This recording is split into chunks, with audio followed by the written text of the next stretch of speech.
India गठबंधन के 2 round की बैठक पटना और बेंगलुरु में हो चुकी है। अब मुंबई में 25-26 अगस्त को होने वाली बैठक को कई लिहाज से खास माना जा रहा है। इसमें कई निर्णय होने हैं। सबसे अहम है सीट शेयरिंग का फॉर्मूला। बिहार के सीएम नीतीश कुमार, जो इस पूरे गठबंधन के सूत्रधार रहे हैं, वो लगातार कहते आ रहे हैं कि 2024 के लोकसभा चुनाव में भाजपा के कैंडिडेट के खिलाफ विपक्ष का एक उम्मीदवार मैदान में उतरे। 1:1 के इस फॉर्मूले को वो बिहार से ही तैयार करना चाहते हैं। जुलाई के महीने में नीतीश कुमार और आरजेडी सुप्रीमो लालू प्रसाद यादव के बीच लगभग 6 बार से ज़्यादा मुलाकात हुई। ज़्यादातर बार नीतीश कुमार लालू से मिलने राबड़ी आवास पहुंचे। महागठबंधन के सूत्रों की माने तो इन मुलाकातों के दौरान लोकसभा की सीटों का बंटवारा को लेकर चर्चा हुई और लगभग फाइनल हो गया। सूत्रों के मुताबिक जेडीयू और आरजेडी 15-15 लोकसभा सीट पर लड़ेगी। कांग्रेस को 8 सीटें और भाकपा माले को 2 सीटें दी जाएगी। यह बंटवारा जातिगत आधार, पिछले लोकसभा के प्रदर्शन आधार पर किया गया है। हालांकि इस पर फिलहाल कोई भी नेता औपचारिक रूप से कुछ बोलने से बच रहे हैं। नीतीश कुमार की पार्टी जेडीयू के पास अभी 16 सांसद है। वे लोकसभा में विपक्ष का चेहरा बनने की जुगत में है। ऐसे में किसी भी सूरत में पार्टी अपने सीटिंग से ज़्यादा समझौता करना नहीं चाहेगी। जबकि दूसरी तरफ राजद के पास भले अभी एक भी सांसद नहीं हो, लेकिन उनकी जमीनी ताकत बिहार में लगातार बढ़ रही है। विधानसभा में आरजेडी राज्य की सबसे बड़ी पार्टी है। इस हिसाब से जेडीयू और आरजेडी बराबर बराबर सीटों पर लड़ना चाहेगी। कांग्रेस पिछले चुनाव में भी महागठबंधन का हिस्सा थी। तब कांग्रेस 9 सीटों पर चुनाव लड़ी थी और मात्र 1 सीट किशनगंज जीतने में सफल रही थी। वामपंथी दल भी अपने लिए सीट की मांग कर रहे हैं, लेकिन उनकी हैसियत बेहद कम है। 2019 के लोकसभा चुनाव में भाकपा माले 4 सीटों पर चुनाव लड़ रही थी। इनमें केवल 1 सीट पर दूसरे स्थान पर रही थी। 1.4% वोट मिले थे। भाकपा माले के अलावा सीपीआई और सीपीआईएम का जनाधार बिहार में नगण्य है।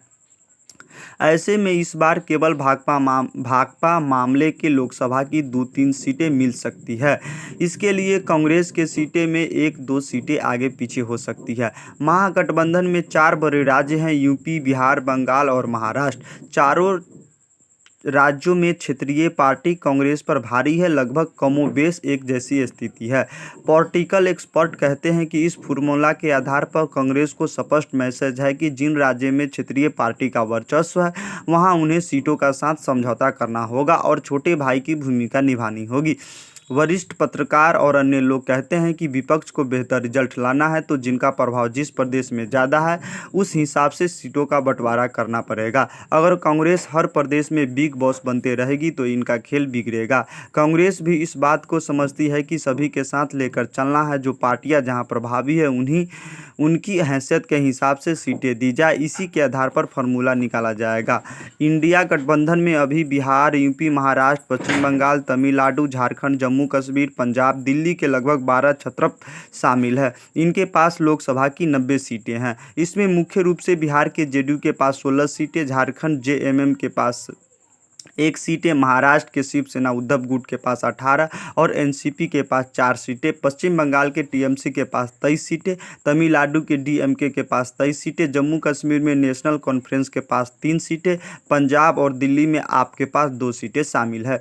2019 में 150 सीट ऐसी थी जहां भाजपा और क्षेत्रीय दल नंबर 1 और नंबर 2 के थे। इनमें मुख्य तौर पर यूपी की 74 सीटें, बंगाल की 39 सीटें, महाराष्ट्र की 10 सीटें, बिहार की 15 सीटें, झारखंड और कर्नाटक से 6-6 सीट है। इन 185 सीट में 128 सीटों पर कांग्रेस का रोल लिमिटेड या बहुत कम था। इसमें खासकर यूपी के 74, पश्चिम बंगाल की 39, उड़ीसा के 19 सीटें शामिल है। इस बार यहां मेन कॉन्टेस्ट बीजेपी और क्षेत्रीय दल के बीच होगा। कांग्रेस यहां खास असर नहीं है। 2019 के आंकड़ों के मुताबिक देश भर में 97 लोकसभा की ऐसी सीट है जहां 2019 में क्षेत्रीय दल वर्सेस क्षेत्रीय दल का मुकाबला था। इनमें क्षेत्रीय दल ही नंबर 1 और नंबर 2 पर थे। बीजेपी और कांग्रेस लड़ी तो नंबर 3 और 4 रही। 43 सीट ऐसी है जहां बीजेपी और कांग्रेस की सहयोग पार्टियों के बीच मुलाकात हुआ था। अब अगर यहाँ भाजपा और क्षेत्रीय दल के बीच सीधा मुकाबला होता है तो लोकसभा चुनाव में तीसरी तस्वीर बदल सकती है। इन 97 सीटों में से मुख्य रूप से तमिलनाडु की 27 सीटें, महाराष्ट्र की 16 सीटें, बिहार की 16 सीटें और आंध्र प्रदेश की 25 सीटें शामिल है। बाकी की 13 अन्य क्षेत्रीय पार्टी की है। महाराष्ट्र और तमिलनाडु को मिला दे तो इन 43 सीटों पर गठबंधन पहले से ही है। बाकी के 54 सीटों पर काफ़ी मुश्किल होने वाली है। 2014 में बीजेपी के जीतने का मुख्य वजह विपक्ष का एकजुटता नहीं होना था। यही वजह था कि बिहार में एनडीए को 31 सीटें मिली थी, जिसमें अकेले भाजपा 22 सीटें लाने में कामयाब रही। अब इससे मौजूद स्थिति को समझिए। अगर आरजेडी, जेडीयू, कांग्रेस और लेफ्ट पार्टियां अपना सिर्फ एक उम्मीदवार उतारती है तो ये बीजेपी के लिए मुश्किल कर सकती है। मुकाबला दिलचस्प होगा। नीतीश कुमार विपक्ष की आवाज़ है जो देश में उसका रिफ्लेक्शन दिख रहा है। सीट शेयरिंग का सवाल पर जेडीयू के मुख्य प्रवक्ता नीरज कुमार ने बताया कि सीट शेयरिंग पर फिलहाल वो कुछ नहीं कह सकते हैं। उन्होंने बताया कि इंडिया गठबंधन की पूरी कोशिश 1:1 फाइट की है।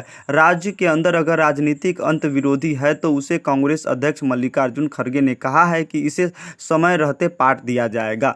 बिहार में 2015 में गठबंधन में साबित कर दिया कि साथ में हम क्या कर सकते हैं। गठबंधन के घटक दल चाहे वामपंथ हो, कांग्रेस हो या आरजेडी, सब एक ही काम के लिए लड़ रहे हैं। सीट शेयरिंग का समय से निदान निकल जाएगा। नीतीश उम्मीदवार नहीं, विपक्ष की आवाज़ है।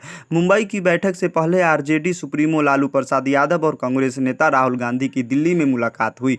आरजेडी सूत्रों की माने तो इसमें सीट बंटवारे से लेकर गठबंधन के कई अहम मुद्दों पर चर्चा हुआ। आरजेडी के मुख्य प्रवक्ता शक्ति सिंह यादव ने बताया कि दोनों के बीच हर बिंदुओं पर चर्चा हुई है। महाराष्ट्र की बैठक से पहले सभी चीज़ों स्पष्ट हो जाएगी। सीट बंटवारे के सवाल पर उन्होंने कहा कि अभी वे इस पर फिलहाल कुछ नहीं कह सकते। उन्होंने बताया कि बिहार में जेडीयू, आरजेडी और वामपंथी पार्टियों मजबूती के साथ चुनाव लड़ेगी।